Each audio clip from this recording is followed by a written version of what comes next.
قال رسول الله صلى الله عليه وسلم إن الله ليرفع الدرجات لعبد الصالح فيقول أن لي هذا فيقول باستغفار ولدك لك। হযরতে আবু হুরায়রা রাদিয়াল্লাহু তাআলা আনহু থেকে বর্ণিত,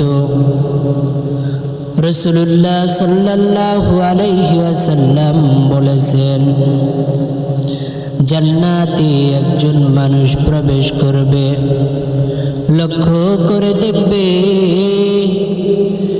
তার যেমন দুনিয়াতে আমল করেছে, দুনিয়াতে যেই পরিমাণ ইবাদত করেছে, দুনিয়াতে যেই পরিমাণ জিকির আজকার করেছে, দুনিয়াতে যেই পরিমাণ নেক আমল করেছে, দুনিয়াতে যেই পরিমাণ সদকাত করেছে, দুনিয়াতে যেই পরিমাণ ভিন্ন ভিন্ন আমল করেছে, সব আমলের বিনিময় জান্নাতে এর ডাবল পেয়ে গেছে।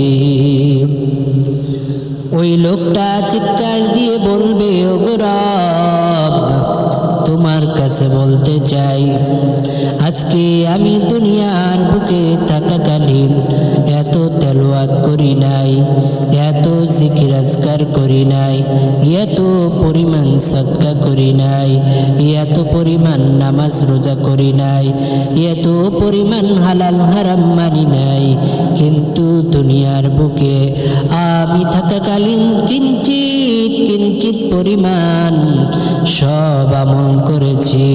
ওরে মালিক, তোমার কাছে প্রশ্ন, মালিক তোমার কাছে আমার একটি প্রশ্ন, তোমার কাছে আমার একটি আকুল আবেদন, কিভাবে এই পরিমাণ মর্যাদার অধিকারী হলাম, কিভাবে এই পরিমাণ সম্মানের অধিকারী হলাম, কিভাবে এত বড় জান্নাতের উচ্চ মাকাম লাভ করলাম।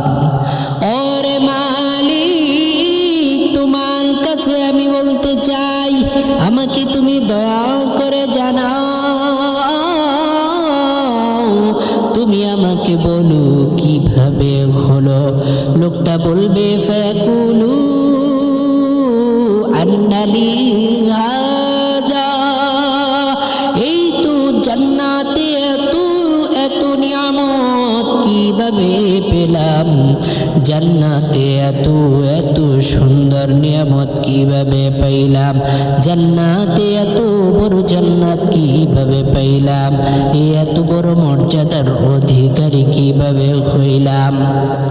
তখন আল্লাহ তাআলা বলবেন, ফায়াকুলু বিইস্তিগফারি ওয়ালাদিকা লাক, হে আমার বান্দা, তুমি দুনিয়াতে যেমন আমল করেছো, দুনিয়া থেকে তুমি চলে আসলা, আসার পর তোমার যে সন্তান আছে, তোমার সন্তানগুলো তোমার জন্য প্রতিনিয়ত তোমার জন্য ইসালে সওয়াব করতো,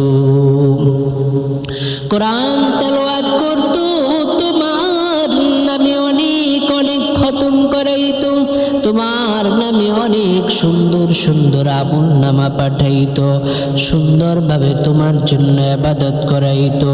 কতই না মানুষ দুনিয়ার বুকে ছিল, এইভাবে তারা চলতে ফিরতে লাগলো, দুনিয়ায় তোমার জন্য সুন্দর আমল করলো, দুনিয়ায় তোমার জন্য লক্ষ লক্ষ টাকা দান করিয়াছে, তোমার জন্য জিকির আজকারের ব্যবস্থা করেছে, তোমার জন্য আমল করবা এমন তুমি করতে পারো নাই। সন্তানগুলো তোমার জন্য দুনিয়ার বুকে আমলের ফুলসুরা ছড়িয়ে দিয়েছে। মানুষদেরকে ডেকে ডেকে বলেছে, হুজুর বাবার জন্য দোয়া করবেন, হুজুর বাবার জন্য কোরআন তেলাওয়াত করলাম, হুজুর গো বাবার জন্য কত সুন্দর করে আমল করলাম, আমার বাবা অন্ধকার কবরে চলিয়া গিয়াছি, কোন অবস্থায় আছে জানি না, কি অবস্থায় আছে তাও জানি না। এ দুনিয়ার বুকে চলতে ফিরতে মালিক তেমন কোনো ভালো আমল করে নাই। আল্লাহর কাছে দোয়া করি যেন আমার বাবাটা, আমার পিতা মাতা অন্ধকার কবরে সুন্দর করে থাকতে পারে। ফজরের পরে দোয়া করে জোহর আসর মাগরিব এশার নামাজের পরে বাবার জন্য, মা বাবার জন্য বারে বারে দোয়া করে চোখের পানি ছেড়ে দিয়ে বলতে থাকে, ওরে মালিক পিতা মাতার কবরটাকে জান্নাতের বাগান বানাইয়া দাও। মালিক রে, ওই কবরটাকে তুমি সুন্দর সুগ্রান্তের মধ্যে জারি করিয়া দাও। ওরে মালিক ওই কবরটাকে জান্নাতের বিছানা বিছাইয়া দাও।